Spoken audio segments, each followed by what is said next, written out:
আসসালামু আলাইকুম রহমতুল্লাহি ওবারাকাতু। প্রিয় দর্শক শ্রোতা, সবাইকে স্বাগতম জানাচ্ছি আজকে সমসাময়িক বিষয়ে। আজকে সকালে বাংলাদেশের একটি নিউজ মিডিয়া পাড়ায় তোলপাড় সৃষ্টি করেছে। নিউজটি হচ্ছে যে সাবের হোসেন চৌধুরীর বাসায় ৩ জন রাষ্ট্রদূত গোপন বৈঠক করেছেন। এরকম একটি নিউজ সোশ্যাল মিডিয়াতে ভাইরাল হয়েছে এবং এই নিউজটি মিডিয়াতে ছড়িয়ে পড়ার মাধ্যমেই সারা বাংলাদেশে তোলপাড় সৃষ্টি করে এবং আমাদের ফ্রান্সের যে পিনাকি দাদা উনিও এর একটি তীব্র প্রতিক্রিয়া জানিয়েছে। উনি তার স্ট্যাটাসে বলেছেন যে, "সাবের হোসেন চৌধুরীর বাসায় রাষ্ট্রদূত যাইয়া বৈঠক করে কেমনে? ফাজলামি পাইছেন? সাবের হোসেন চৌধুরীর জামিনের শর্ত কি ছিল?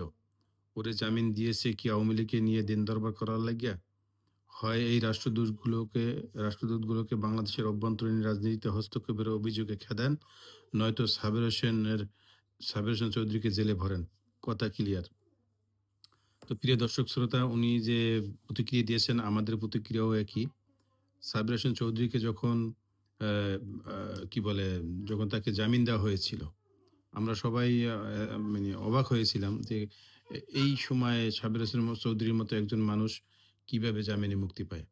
তখনই সকলে বলেছিল যে আসলে গত ১৫-১৬ বছর ধরে আওয়ামী লীগ যেভাবে সকল সেক্টরকে যে নিজেদের দলের করায়ত্ত করেছেন এবং নিজেদের লোকগুলোকে সেট করেছেন, সেই হিসেবে সাবির হোসেন চৌধুরী আ জামিন পাইতে পারে এটাই স্বাভাবিক।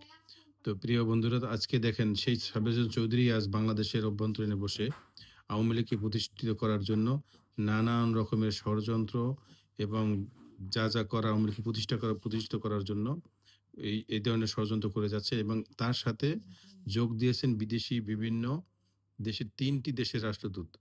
এটা আমাদের জন্য একটি চিন্তার বিষয় এবং যারা রাষ্ট্রের দায়িত্বে আছেন তারা এই ব্যাপারে খুব দ্রুত পদক্ষেপ নেবেন সেটাই কামনা করছি।